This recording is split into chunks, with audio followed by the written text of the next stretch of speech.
I know you spoke to Charlie after the assassination attempt on President Trump in Butler, Pennsylvania, because that was a scary security situation.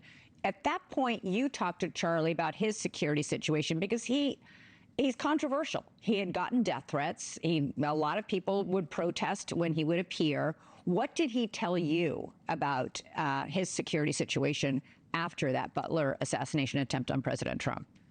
Well, that's right. And, I spoke to him immediately after, and even, we were headed to an event once a couple of weeks later. And, with my military background, having served in the Navy, I had to say to him, Charlie, these events after Butler, they're not safe. And yes, you can have a security team, and you can have a bubble, and you can have a vest on, but it's never going to be 100% if you're out in an open air campus quad like you do.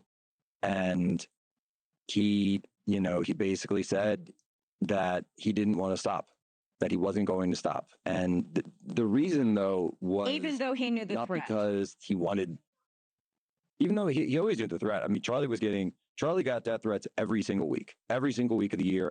Almost every single event he went to, he was getting death threats. This was something that he lived in. He never talked about it. He never talked about it.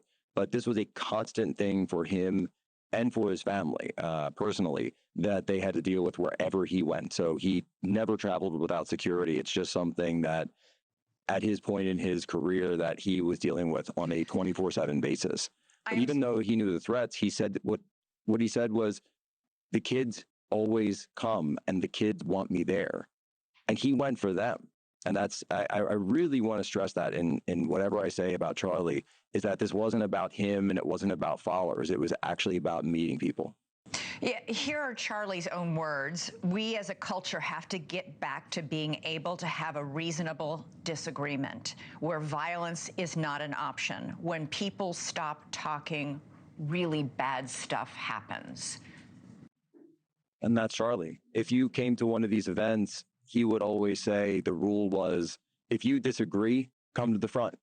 And if you have a disagreement, I want to talk to you first. And he would always try to meet that person, not on a political frame, but he would try to go around the politics and speak directly to their heart, try to find out what made them tick, what their interests were, and try to meet them on a human level and see the person beyond the politics. And I really hope that a lot of people can see the person that Charlie was beyond the political side of him. Have you had a chance to speak to his wife, Erica?